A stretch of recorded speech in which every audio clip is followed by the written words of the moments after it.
할렐루야, 반갑습니다. 여러분, 사신절 36일차 요한복음 12장 20절부터 말씀을 나눠보겠습니다. 명절 6월절에 예배하러 올라온 헬라인 몇이 있다고 합니다. 헬라인이 뭡니까? 이 당시에 여기 헬라파 유대인들 한쪽이 헬라인이거나 아니면 이 헬라 지역에 오래 산 사람 말고 혈통적으로 순수한 이방 헬라인들, 유대교로 개종했던 그런 헬라 이방인일 것이라고 이 학자들은 이야기를 하고 있습니다. 그러면서 그 사람들이 갈릴리 베세다 사람 빌립에게 가서 청하되 왜 이랬을까요? 이 빌립이라는 이름이 헬라식 이름이라는 점이고, 그리고 그의 출신이 갈릴리 베세다 이방인들이 많이 사는 지역이었으므로 그가 이 헬라어에 익숙했기 때문입니다.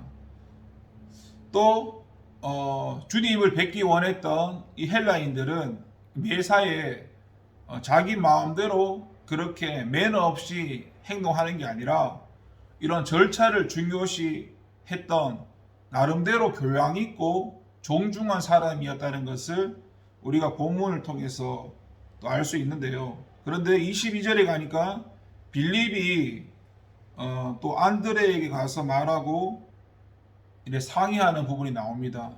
이것을 통해서 우리도 우리 스스로 독단적으로 하기보다도 서로 의논하고 상의해서 마음을 같이 해서 좀 더 하나님의 뜻에 다가갈 수 있도록 그렇게 일을 해 나가야 될 것입니다. 그러면서 23절에 보니까 예수께서 대답하여 이르시되 인자가 영광을 얻을 때가 왔도다. 이제 하나님의 뜻이죠. 십자가에 죽는 그 하나님의 때가 온 것이죠. 그런 때가 이르렀다고 이제 말씀을 하는 겁니다. 여러분, 우리도 이처럼 하나님의 뜻을 구하고 찾으면서 살아가야 될 것입니다. 그리고 다시 한번 23절에 보니까 인자의 영광을 얻을 때가 왔도다. 이게 십자가에 죽는다는 게 세상적으로 보면은 가장 수치스럽고 고통스러운 형벌입니다. 왜냐하면 또 예수님은 죄도 없으신 하나님이지 않습니까? 근데 왜 십자가를 가리켜서 영광이라는 표를 썼을까요? 그것은 이 천국에서는 섬기는 자가 가장 큰 자라고 영광스러운 자라고 말씀했기 때문입니다. 그래서 온 인류를 구원하고 섬기기 위한 이 십자가야말로 가장 큰 영광이라는 것이죠. 그리고 뿐만 아니라 이 십자가는 하나님의 뜻을 성취하여서 그분의 영광을 드러냄으로써 하나님을 기쁘시게 하는 길이기도 하지요. 때문에 하나님께서는 주님의 기도에 응답하시면서 다시 영광스럽게 하리라고 또 28절에 말씀을 하고 있는 것을 우리가 보고 있습니다. 마찬가지로 우리도 영광을 위해서는 예수님을 믿는 우리가 기꺼이 고난의 길도 동참해야 한다는 것을 또 알 수가 있겠죠. 또 성도는 죽을 때 교회가 살아난다는 것을 알 수 있는데 24절에 보니까 내가 진실로 진실로 너희에게 이르노니 한 알의 밀이 땅에 떨어져 죽지 아니하면 한 알 그대로 있고 죽으면 많은 열매를 맺느니라. 이제 예수님께서 십자가에서 죽으면서 어때요? 많은 생명을 살릴 수 있는 그런 부분을 말씀하시는 거지요. 그런데 이게 예수님에게만 해당하는 일일까요? 오늘 예수님을 믿는다고 하는 우리도 우리의 그런 육신의 생각, 마음, 감정 그런 것들이 십자가에 못 박혀지고 열매, 성령 안에서 따라 살 때 열리는 성령의 열매들이 맺혀야 많은 생명을 살릴 수 있지 않겠습니까?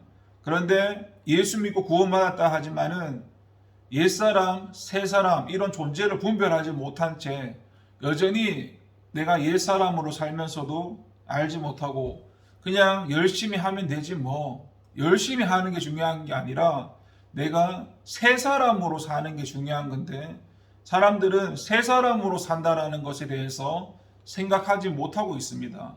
예수님과 함께 죽고 살았다라는 것은 이제 내가 나라고 주장하는 내 옛사람은 죽었다는 것입니다. 그 옛사람이 죽고 새 사람으로 이제 성령의 지도와 인도를 따라 살면서 열매가 맺혀야 하는 것이죠.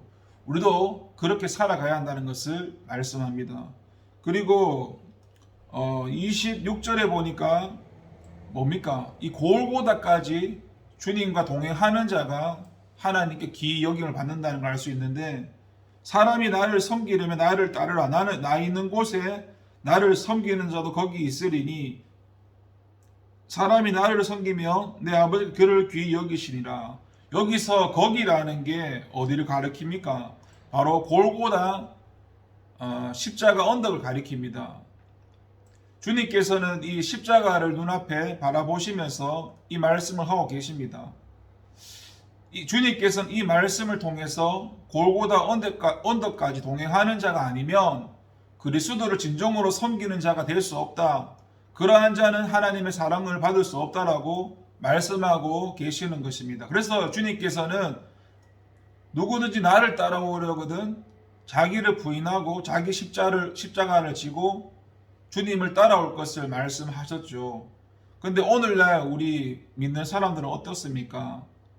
여전히 자신을 내세우고 자신을 드러내고 자신을 부인하지 않습니다. 그리고 주님을 따라가지 않습니다. 주님을 따라가지 않는데 어떻게 주님과 동행할 수 있겠습니까? 우리는 주님을 따라가기 위해서 가장 먼저 나를 부인하고 내 십자가가 뭡니까? 내 육신의 속성이 바로 그 십자가입니다. 그 십자가를 지고 이제 주님을 따라가야 하는 겁니다.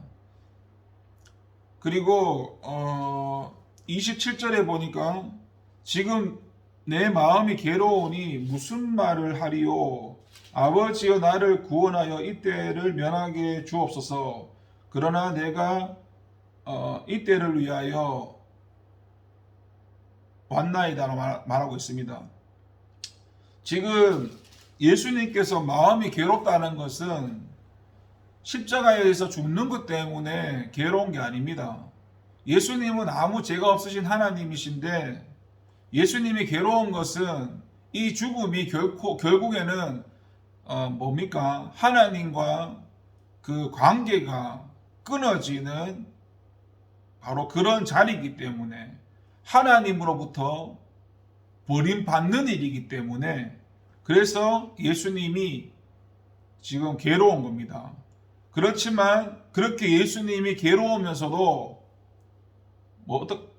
자신의 사명을 알지 않습니까? 자신이 십자가에서 죽어야 한다는 그 하나님의 뜻을 알기 때문에 괴로우면서도 내가 이 때를 위하여 왔나이라고 말씀하고 있습니다. 우리는 이처럼 때로는 이 하나님을 믿는다는 것이 아무도 알아주지 않고 하나님만 알아주는 그런 길입니다. 우리가 그런 길을 알아주지 않더라도 사람이 알아주지 않더라도 하나님이 알아주시니까 이 길을 꼭 가는 저와 여러분 되기를 소망합니다. 그리고 또 보니까 아버지여 28절에 아버지여 아버지 이름을 영광스럽게 하옵소서 하시니 하늘에서 소리가 나서 이르되 내가 이미 영광스럽게 하고 또다시 영광스럽게 하리라 하시니 이렇게 대답을 하시는데 이렇게 대답하는 이유가 뭘까요? 하나님께 기도할 때 내 것을 구하는 것이 아니라 하나님의 뜻을 구할 때 주님께서 그 기도에 응답하신다는 것을 알 수 있습니다. 우리가 기도하는데 응답받지 못하는 것은 내 뜻이나 내 욕망을 구했기 때문에 하나님의 응답을 듣지 못하는 부분이 참 많이들 있습니다. 그리고 이 마지막으로 36절에 보니까 하나님의 마음이 나오는데 너희에게 아직 빚이 있을 동안에 빚을 믿으라 그리하면 빚의 아들이 된다고 했습니다.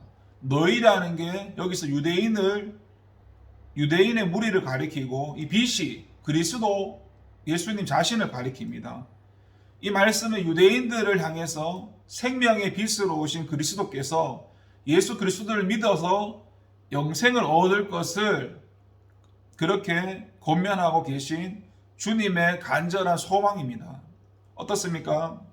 예수님께서 이 땅에 오셔서 십자가를 지시고 죽으시면서 부활하시면서 온 인류의 죄를 구원하시고 이제 예수님을 믿기만 하면 영생을 얻는다라는 그런 천국 백성이 된다라는 그런 우리에게 귀한 그런 은혜를 주시려고 왔는데 어떻습니까? 그 누구도 예수님을 믿으려고 하지 않습니다.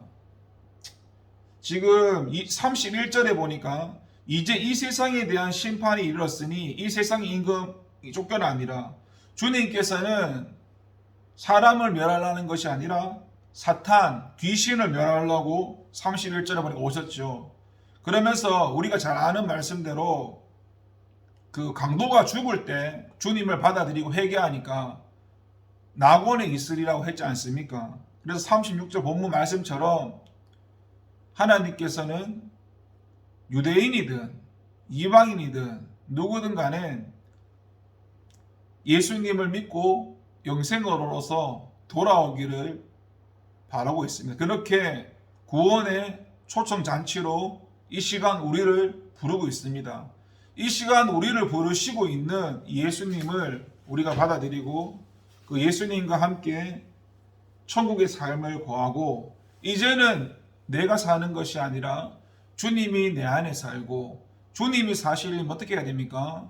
내 육신의 생각, 마음, 감정을 부인해야 되죠. 그리고 성령의 지도와 인도를 따라서 살아갈 때 그게 하나님 주인 되어는 사는 삶이죠. 그렇게 순종하는 자리까지 나가야 그게 현세 천국을 사는 삶입니다.